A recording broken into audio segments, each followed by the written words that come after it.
going, family?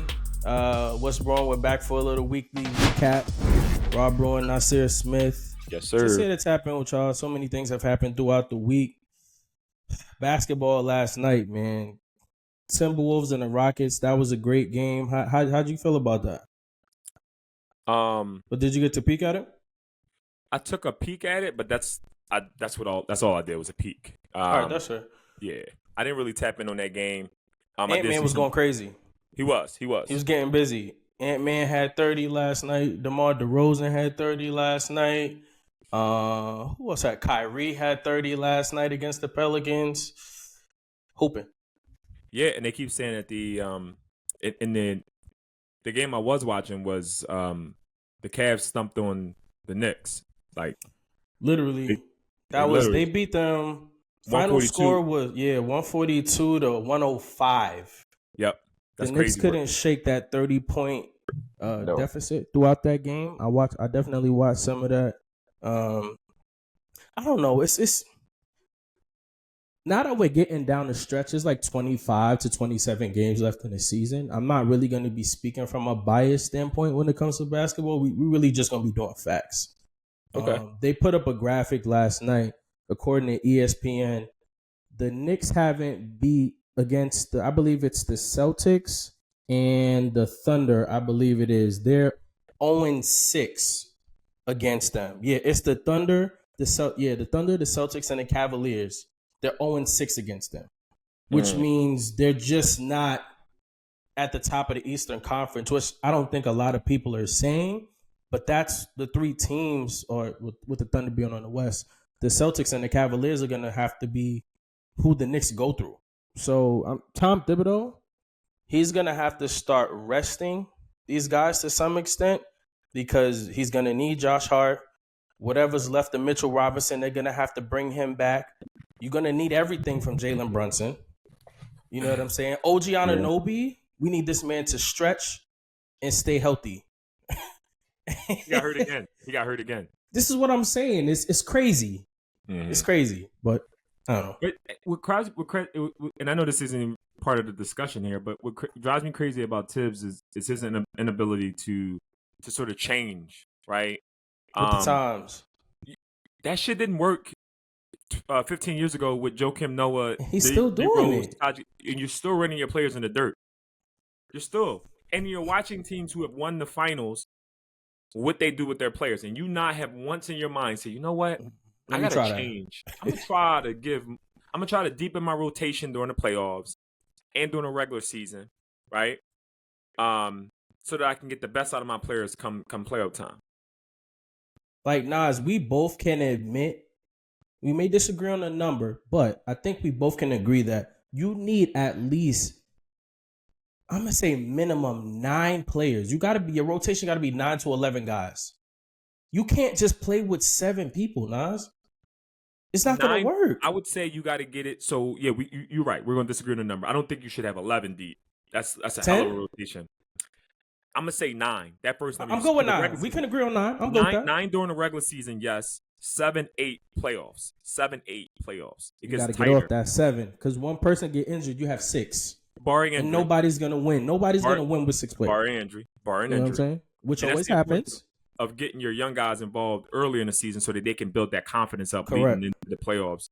Otherwise, you sit me all year and then somebody get hurt and then you want me to go crazy in the playoffs. Bro, I ain't put my 10,000 hours in this year. No. I'm still on the first hour of this. So, no, I feel that. According to Front Office Sports, just wanted to throw this in here real quick. Shai Gilgeous-Alexander, he fired his agent, right? I believe the company is called Wasserman Group. Wasserman, excuse me. And then SGA, he's gonna save around $12 million, and he wants to potentially sign for a 4-year, $293 million extension now. Do you think that that's a good move, and is that really shaking things up within the sports world?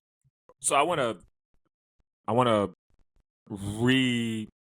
to change the word you used there. You used the word fire. He didn't fire them.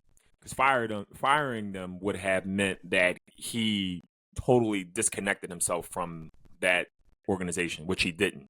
Okay. What he did was he rearranged his agreement with them, which was around agency, marketing, and branding, like for off the court business opportunities, right? So he said, "Hey, I'm gonna take this part of my, my affairs, which is on the court. I'm going to handle the on the court stuff, which is, hey, I'm going to negotiate my contracts with these executives because I have the relationship with Sam Presti, the general manager. I have the relationship with the owner of the Oklahoma City Thunder. But I'm still going to allow you guys to handle all of my off the court stuff, which is, sneaker. He's signed to Converse, as you. Yep, he just dropped his shoes. Yeah, right, his first shoe. Sneakers are fire. Right, they are fire. And so the Wasserman Group is still going to handle all of those things. But he's not the first person or athlete rather, to do this, right? And I think you're going to start to see this more for the top 1%, right, of athletes, because they do have the relationship, and their market is going to be their market. What is an agent doing to negotiate a contract for a guy like the Wasserman Group? Shai can go and pay his own legal counsel to review the contract, right? So I don't really need them to do that. I have that at my disposal. The negotiating piece of it, bro. I'm an all-star. I'm gonna be all NBA first team. There's not much negotiating you're gonna have to do. My number is already gonna be set, and I'm gonna be able to go in and have those conversations with the general manager and the owner, right? So I like it. I mean, just to give you some other notable players across sports in general that have done that. Right. You had Lamar Jackson do that, right? Back in 2019, he signed a 5-year, $260 million contract with the Baltimore Ravens. Sorry, that was in 2023, making him the highest paid player in the league at that time, right? You had Richard Sherman do that, right, back in 2018 when he signed a 3-year deal with the San Francisco 49ers. DeAndre Hopkins did it. Bobby Wagner, Edgerrin James. I like Bobby Wagner. Yeah, Bobby Wagner. He had a fire video, too, where he sat down. It was like him talking to himself. I always loved that video that Bobby Wagner did. I'll show that to you later. But finish up. Edgerrin James, Hall of Fame running back. He did it. I'm going to give you somebody that was surprising when I kind of did a little bit of due diligence to see who else had did it. Ray Allen. And he sounds like his speed. Right? But he did it because he had those strong relationships with the team executives, right? You had Andre Arshavian, which is in soccer. He negotiated his own contract. This was back in 2009, right? So I started doing a little bit of, I started to see a little bit of that, right? And so when I think about that, to answer your question in full, the top 1% of the athletes in every respective sport can do this because they're number one. And you might say, "Well, why?" I'm gonna break it down to you. I'm gonna tell you the why, and then I'm gonna tell you what to look forward to in the future. Because with Shai doing this, he's not going to be the last, right? He is going to set a trend amongst the players, the top 1%, right? Part of it is they want that control. Right, players want to directly handle their own negotiations to ensure that it truly reflects their values. Not to say that the agent's not, right? That's why you hire an agent. Number one reason is they want to save money. Some of them already have strong market value, as I just mentioned, right? So there's not much we're negotiating. I already have the strong market. Like think of somebody like LeBron or Kevin Durant. What are we negotiating? My market value is my market, huh?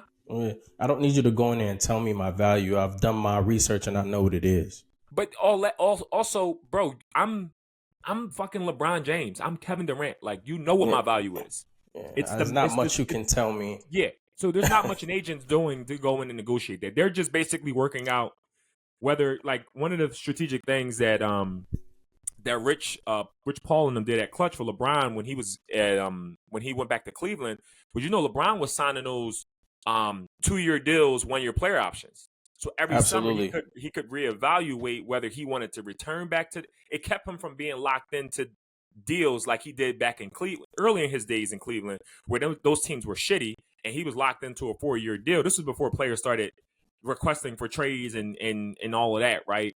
So, back in I think that was 2016 when he returned back to Cleveland, or 2015, somewhere around there. It might have been 2015, or maybe even a little bit earlier than that. My years are a little blurred there. But my point is, his market value was already what it was.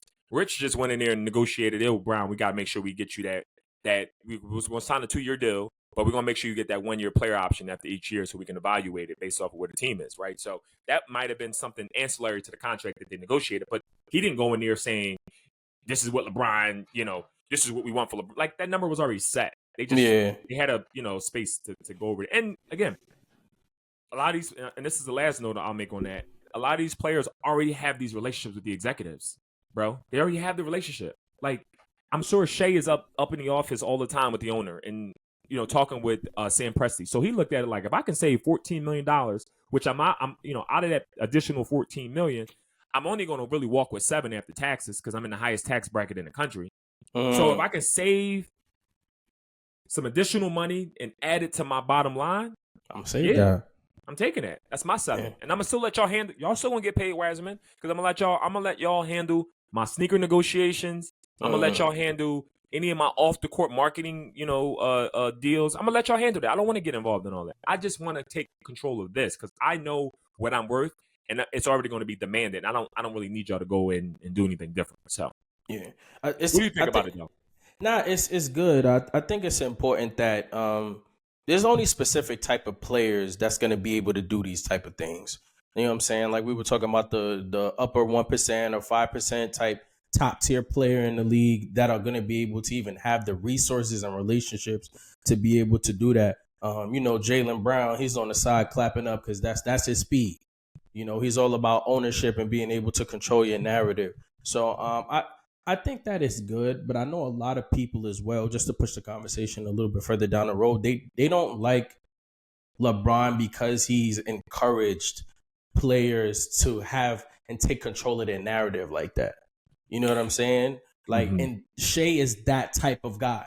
And he's a team-oriented type person as well, too. So it wouldn't even surprise me if Shai was that type where he would, I'll put a little bit of money to the side if we can keep this nucleus together because I see what we have going on in OKC and potentially who could come in. We talked about OKC a couple weeks ago and Kevin Durant possibly making that way. These are the type of movements that you got to start to make because when you think down the line, what if OKC doesn't make it to the NBA Finals this year or does make it but notices that they need an extra piece? These are conversations that he can have now and probably feel more comfortable having when he has these conversations. And I'll add to that, right, and say I'm going to tell players that if you're watching this video, right, and I, as a financial advisor to athletes, right,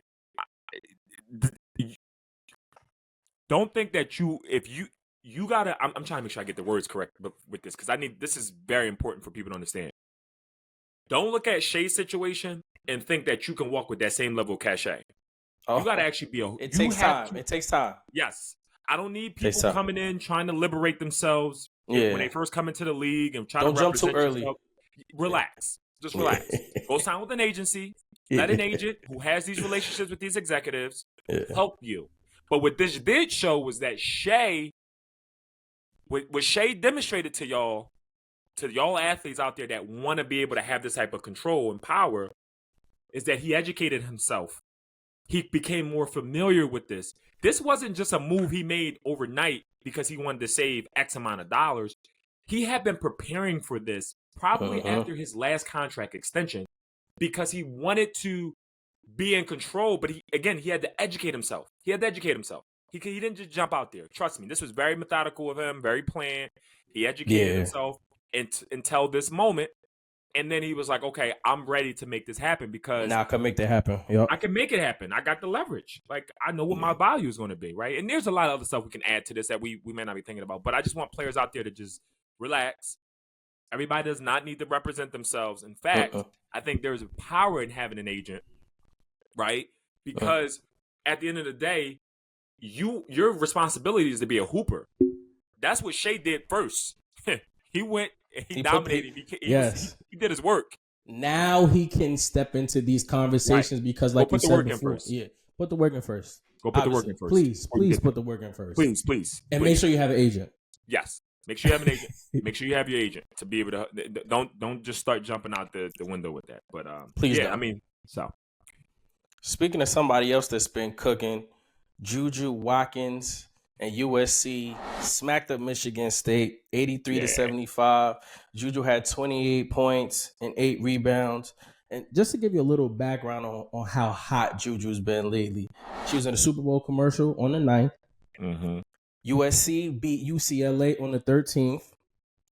She was on the cover of Essence February 17th.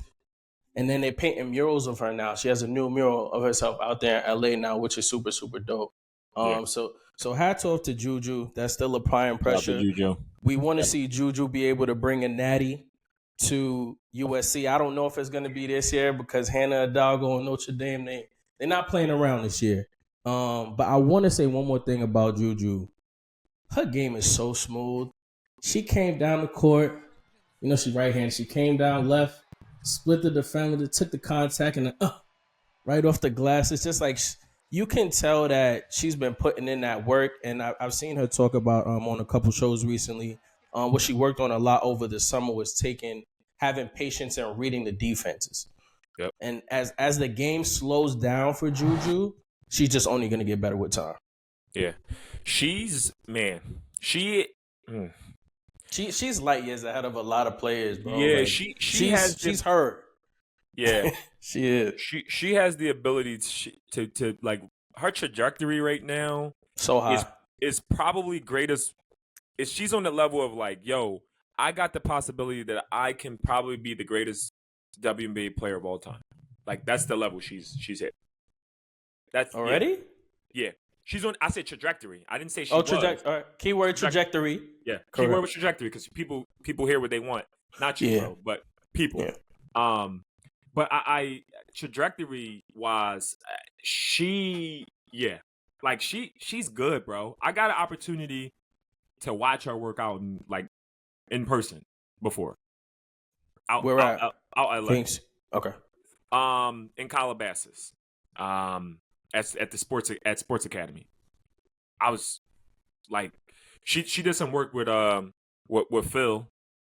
Phil Handy. Yeah, that's who she talked about working out with. She been working out with Phil Heavy. That's her guy. They're locked in, and she's dedicated to her craft. And I also got the opportunity to meet JuJu and speak with her a little bit last year, out in Santa Monica at the Game Plan Conference. She was there. She spoke on the panel with my girl that's with the Sparks. She's going into her second year. She was a rookie last year. Who, Brent? Yes, they were on the panel together. Yeah. And I got to speak to her and JuJu out there, and she's cerebral basketball player, great mindset around the game, just high spirit. I love that I love her authenticity to herself and what she wants. That girl's special, man. Mm-hmm. She's special. She come from a good family too. You could tell. Great family. Yeah, so what she's going to accomplish if she stays on this trajectory, barring any type of injuries, she continues to put that work in as she does, and I have no doubt that she will. I'm telling you, people, my take ain't gonna be hot. It's gonna be whoa. Like, yeah, I'm telling you, she's on that trajectory to be greatest of all time in the W. Yeah, this is gonna put a lot of pressure on you would call a hot take from last time's recap about Hannah Hidalgo having the strongest impact and even stronger impact than Caitlin. At the end of her college. I said college. Okay. I said college. All right. Just make sure. I'm not mincing your words. You said college, but I'm saying JuJu was still in the midst of what Hannah has going on. She is. So by the time JuJu walks away from USC, she could potentially, and Caitlin had an insane following. Like it's just. And let me just say, Caitlin laid the foundation for this. Caitlin and AJ laid the foundation, right? Yes. And so the reason why I say Hannah is because JuJu is a year in front of her, right? She is. That is your part. And so JuJu is also laying some of that foundation for Hannah. And so this feud that we're going to see, right? Come, we're getting down to the tail end of the season, and we're about to go into March Madness. We're going to see this back and forth between Notre Dame and USC? USC for the next 2 years, bare minimum at least, because JuJu has 2 more years to do. I don't check her age. I'm not sure JuJu age, because I do know it's either 4 years of college basketball or 21, whichever comes first. For players to go from women players to go from college basketball to the pros.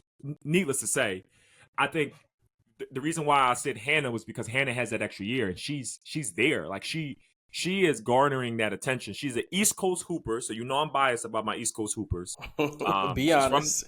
She's from Jersey. I'm just keeping it real. We just come with a different level of like pizzazz, for the lack of a better word. JuJu's 19. She's 19. Okay, so she's going to do 2 years regardless. Yeah, she's 19 and her birthday is July 15th. Okay. According to Wikipedia. Okay, according to Wikipedia.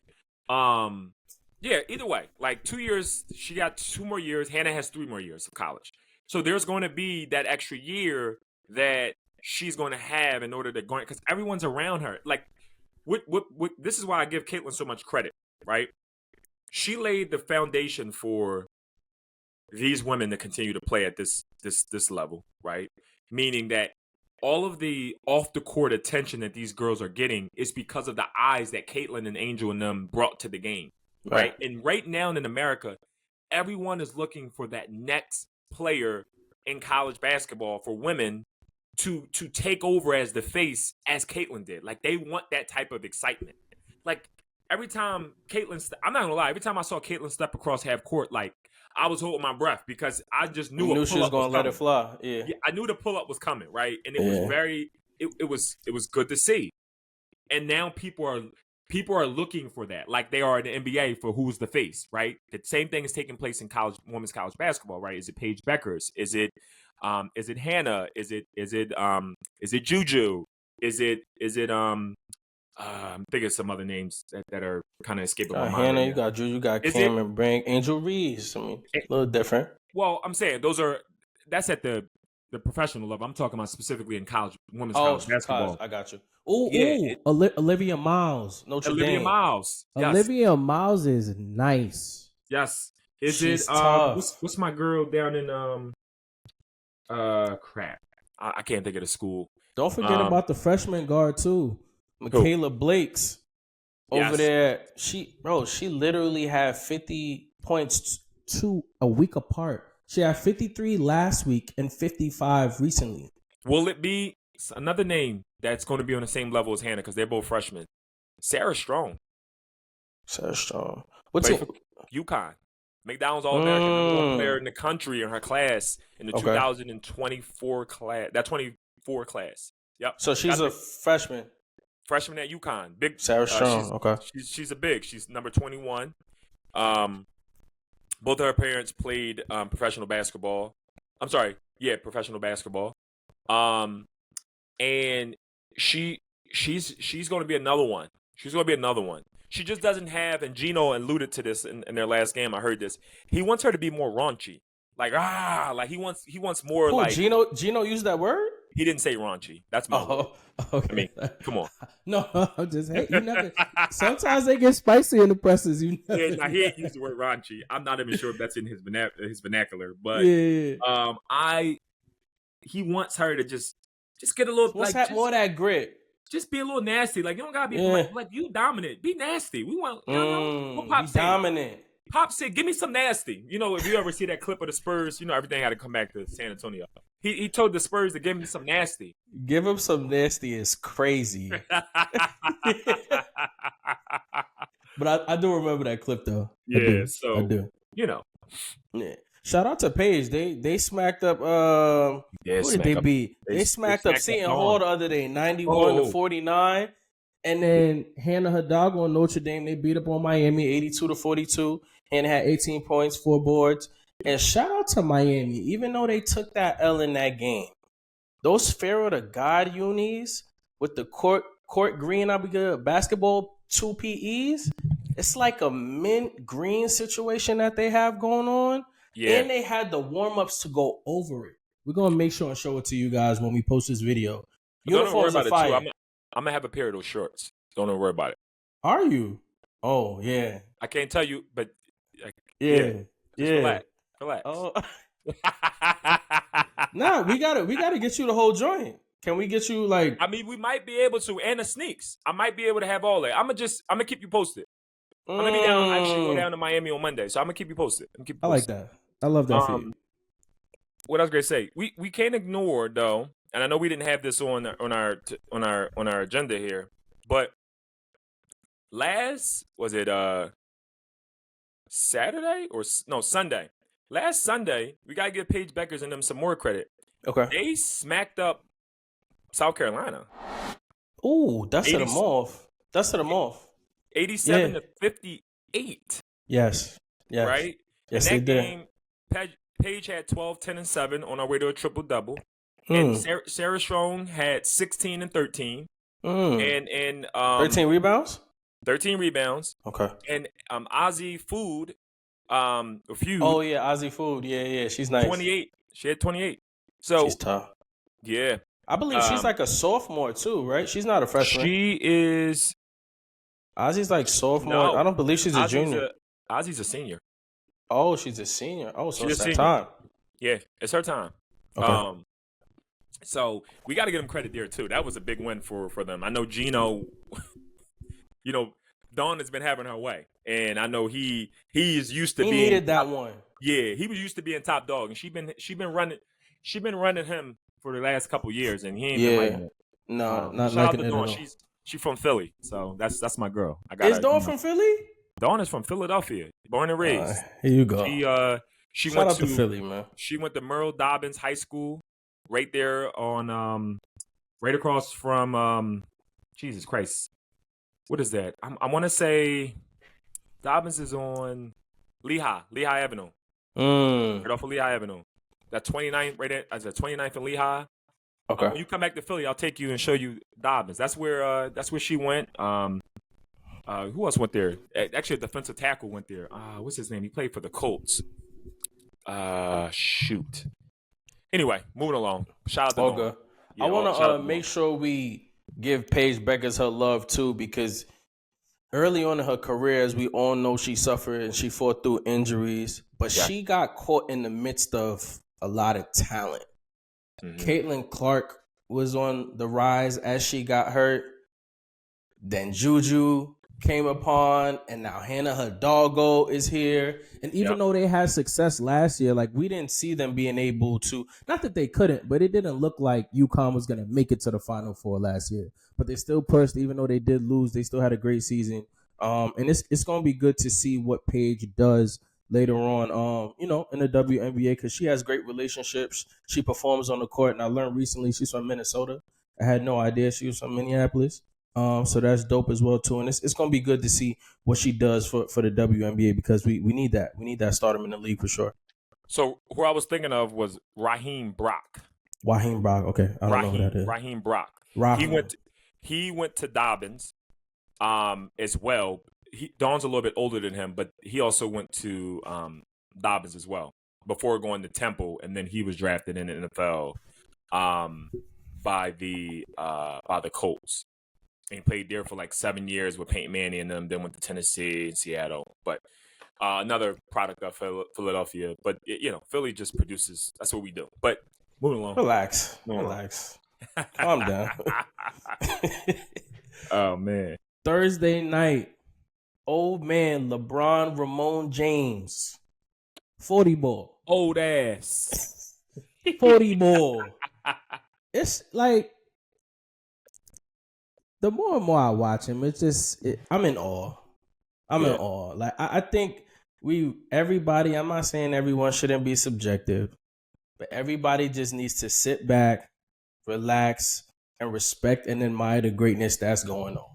Yeah. The fact that young people are still planning for LeBron in the scouting report is crazy.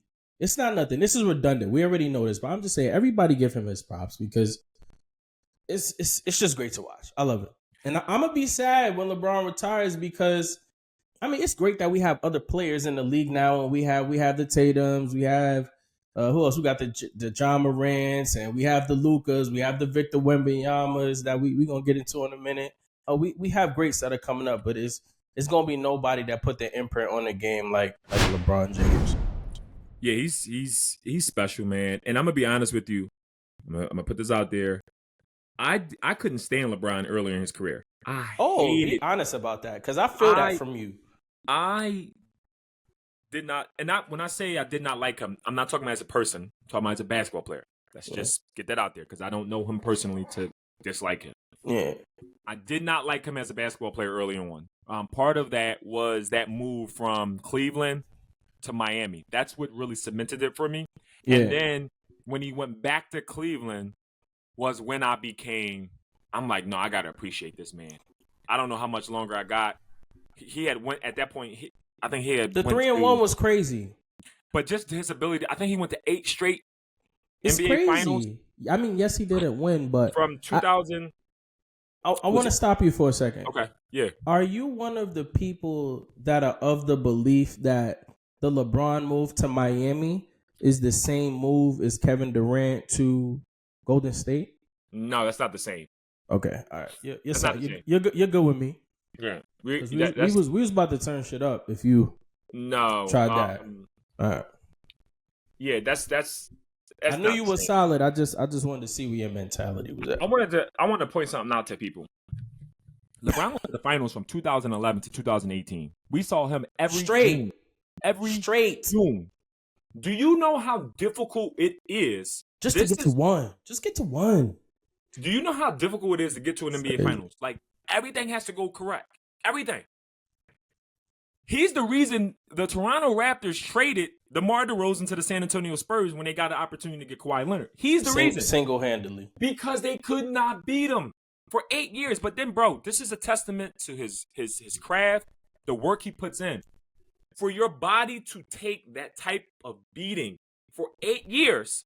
And let's not forget, he played in the Olympics. Mm-hmm. So every single time. One of those summers, he didn't take off.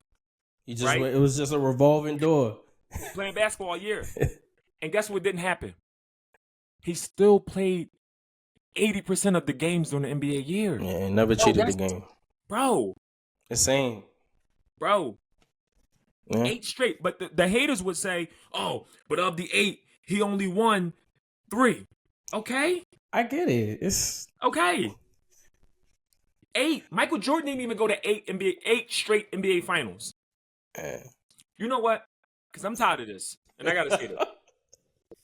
And I don't care. I'm going to say it on record. Okay. LeBron James, what makes him so great is that he had to overcome so many different great teams in order for him to be great. Right. With all due respect to Michael Jordan, who I think is the second greatest player of all time. Oh. He did not play against the talent of today. I don't want to hear about 90s basketball being the physicality of the game. I am talking about pure talent. The talent in this era is by far better than the talent of the 90s. I'm not trying to hear that. Skill set. Yes. By far. By far. Who was Kevin Durant in the 90s? Nobody. Who was Steph Curry in the 90s? Nobody. There was none. You kidding me? Nah. He had to learn how to win because he lost to my San Antonio Spurs in 2007, right?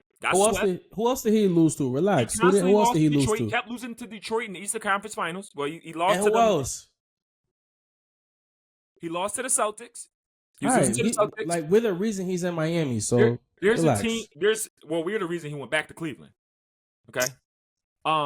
He played San Antonio again in the finals. Had to go against the juggernaut in Golden State. Then, oh, wait a minute. We're going to add Kevin Durant. Then he got to go against that. Yeah. He had Golden State with and without Kevin Durant. You know what I mean? So this dude had to overcome so many different obstacles that were stacked against him in order to continue to be great. Yeah. And guess what? Michael Jordan took off 2 years out of basketball. He took 2 years off. The Jordan people are going to say to take 2 years off and then come back and win 3 straight is insane. He had 2 years of rest. Let's keep it real. Yeah, he went to go play baseball. He went to go play baseball. but he took 2 years off of basketball. Okay, Yeah. 2 years. And let's not see. I'm not about There's a real reason he took 2 years off, but we're gonna talk about that offline. I won't do that to our show. I won't do that to our show. Yeah. But I will say, because I get real furious about this. We keep comparing the errors. Like, just stop. Well, it's not even always just a matter of errors as well, too. I don't know. It's like everybody holds on to what they deem as greatness, right? Now, don't get it twisted. Jordan was dominant as hell. By far. Like, Jordan came into the league his rookie year. He averaged 28 points. Not many rookies were doing that. I gotta say something real quick. Sorry, I gotta cut you off with this one because it just came back to me. Because I was watching what Channing Frye, Kendrick Perkins, were saying. They were I saw like a snippet on Instagram. Yeah. Channing Frye made the argument that we keep comparing LeBron to players from 40 years ago. When Michael Jordan took 2 years off of basketball, and it took 7 years to get rest in peace to the late Kobe Bryant.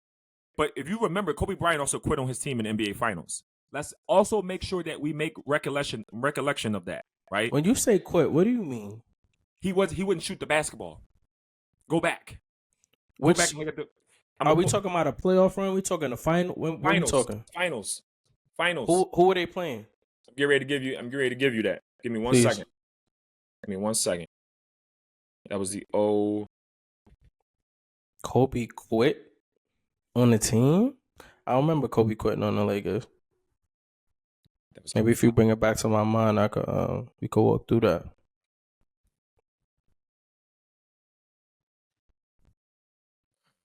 Maybe.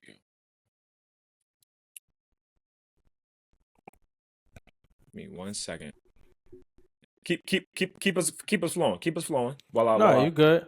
And I will also say too, I believe the best part about LeBron for me, I think it's good that you take your bumps and your bruises as a star. He didn't have I don't feel like any other player has had that type of scrutiny and expectation to come into the league. When LeBron made it to the finals his first time, he had people on his team like Anderson Varejao, Eric Snow.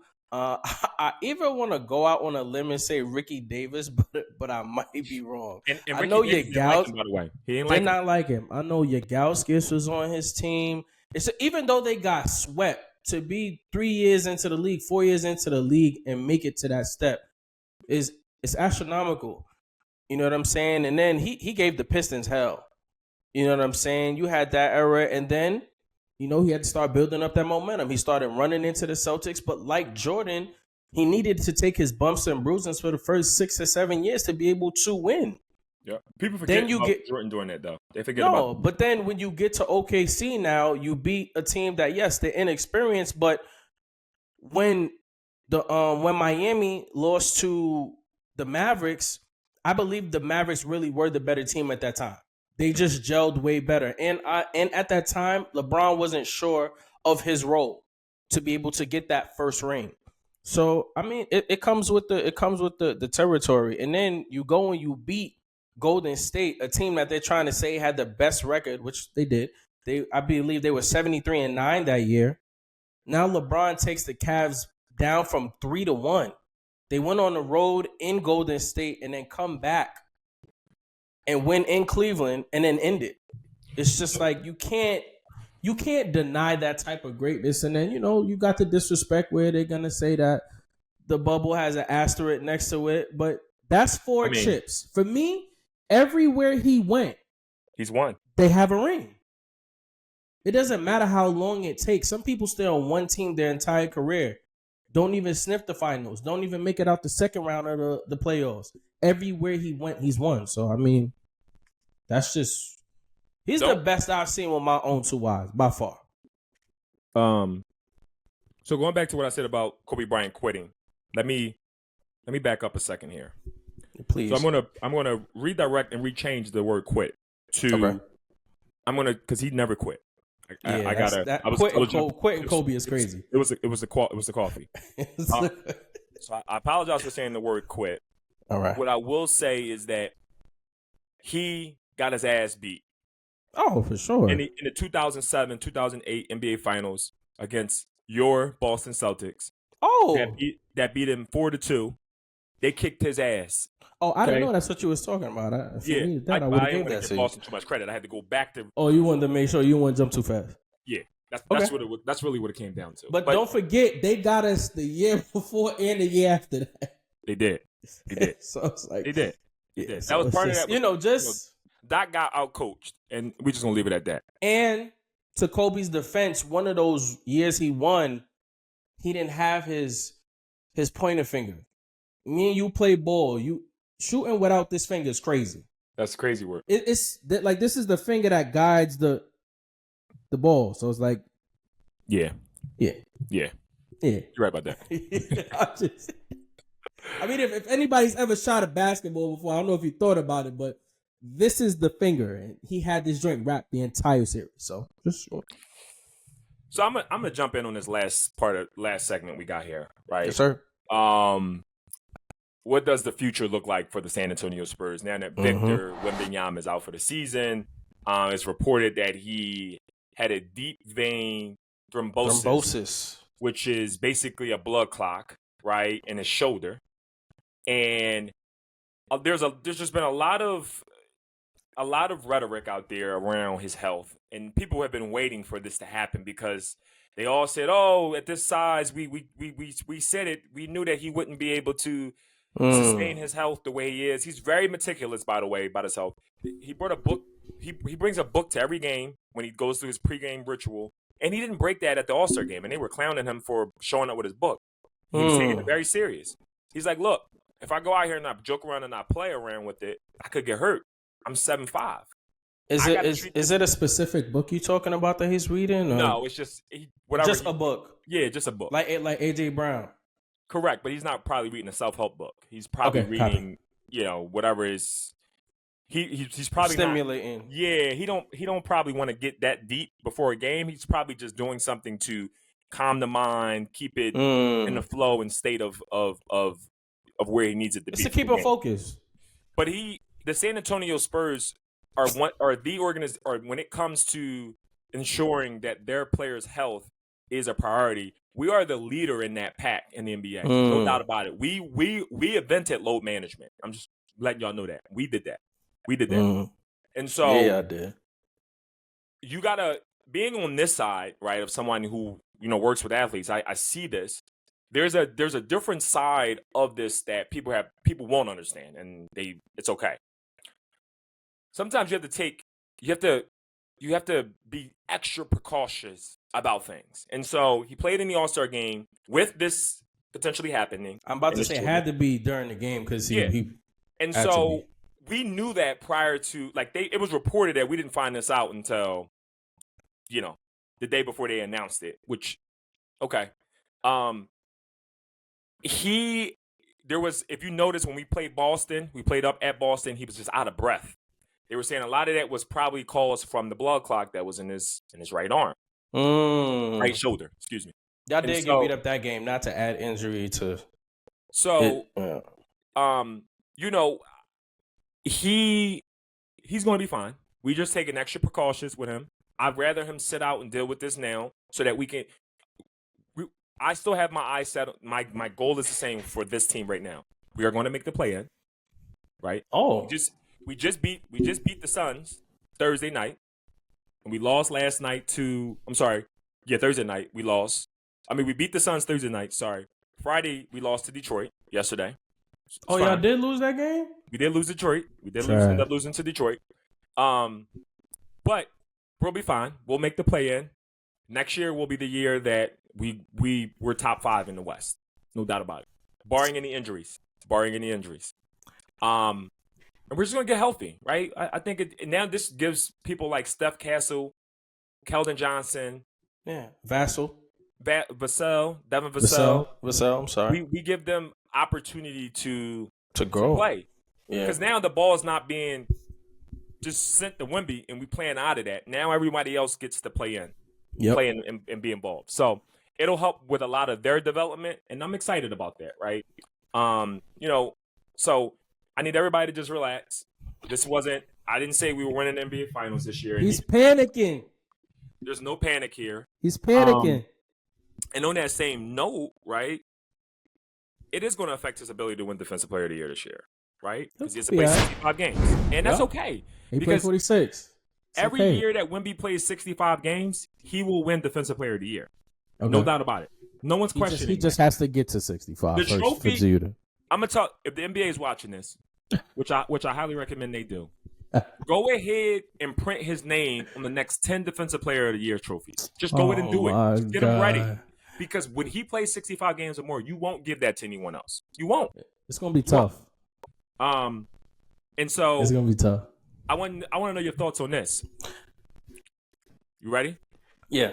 So, Jaren Jackson Jr., now that Wembanyama is out for the rest of the year. Wait, no, hold on. I want to give y'all flowers. Give y'all flowers first. I want to say this. I love where the Spurs are at right now because off of what you were saying, this is going to build up the foundation of the team. There's a few teams we have to peek at right now, that are sneaky. You have the Rockets, you have the Orlando Magic, and you have the Spurs.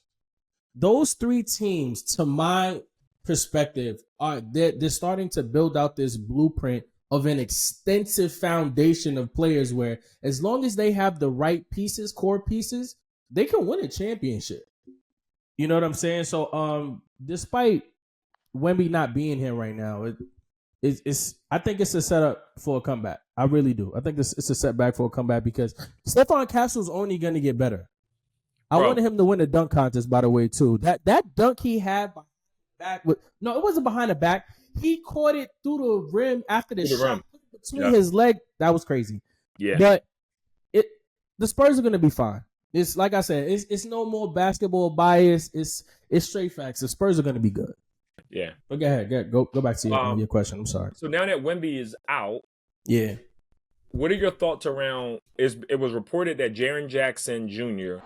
would be eligible to sign a 5-year, $345 million Supermax extension if he wins NBA Defensive Player of the Year. What are your thoughts on it? Just throw it in the bag. You saw how they won last night? So you're saying that's just... Did you? Oh, I'm sorry. That wasn't last night. That was night before last. Excuse me. That was against... and I believe that was against the Knicks. No, the Magic. Magic. Excuse me. He blocked the game. He gets the game-winning block. You know, I was thinking about Mikal Bridges as well too against the Bulls. That game was crazy too, by the way. But Jaren Jackson, he's, the thing about Jaren Jackson is like he makes the game look so easy. He doesn't really look like he's doing much, but he's in the great system for him, and it helps that Ja Morant isn't always available. So he's always going to be able to show his, I would say, his value to the team because there's none like him on that team. You know what I'm saying? So I think it's crazy to say, but he's worth the money and he's going to win Defensive Player of the Year. I think he's well deserving of it, to be honest. Yeah, I know it's paining you to say this because when you think of Defensive Player of the Year, you think of Wemby, but I had two awards coming back to San Antonio this year. It was Defensive Player of the Year. What was the other one? Most improved? Rookie of the Year? Oh yeah, by far. Yeah. Steph Castle. I'm with you on that. Yeah. Yeah. Okay. Absolutely, I'm with you. Back-to-back Rookie of the Years. Everything happens for a reason, right? Yeah. This could help us get back in the lottery. You know, a lot of things can happen. Give us a good. We're good. We're going to be good. We're fine. So, and since you're good, I just want to end it saying this: the Celtics are going to come out the East this year. All right?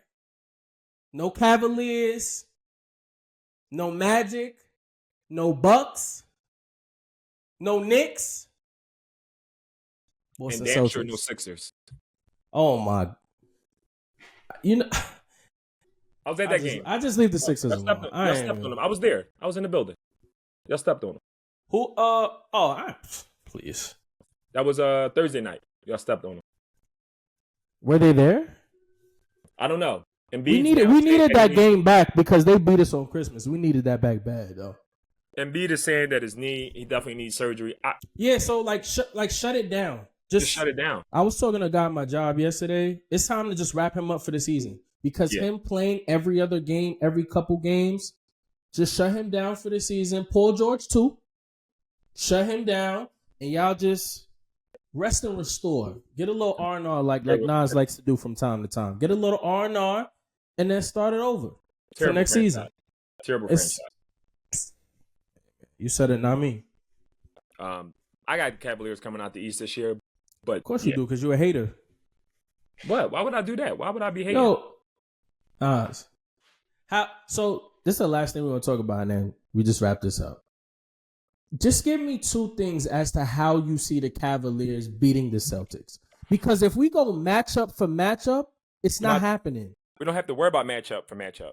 What do you mean? Donovan Mitchell and Darius Garland will be defended by Jaylen Brown and Jason Tatum. Jrue Holiday, Kristaps Porzingis. They're too small. Evan Mobley, yes, he took a jump. But what are they going to do with the Celtics? We're defensively better. We score better. You forgot they traded Karis LeVert and... Yo, I just remember they got DeAndre Hunter yesterday. Yes, they got Dre Hunter. Yeah, they got Dre Hunter. I ain't gonna lie, that made me a little bit. Because Dre Hunter is a defender. He's tough. Yeah. And he can go. So, like I said, no basketball. Hey, it's fast. That would be a good Eastern Conference series right there. I like it. But everybody has to come to play and be healthy. Every day. Donovan Mitchell didn't finish that series last year. He didn't. So it's just like, what we doing? Yep. No, man, this was good dialogue here, bro. Absolutely. Every time, man. You know what I'm saying? Y'all continue to like, share, comment, and subscribe. And next week, we ain't say that in the beginning either.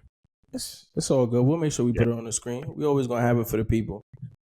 And y'all be safe, man. Another weekly recap done. Love. Peace, y'all.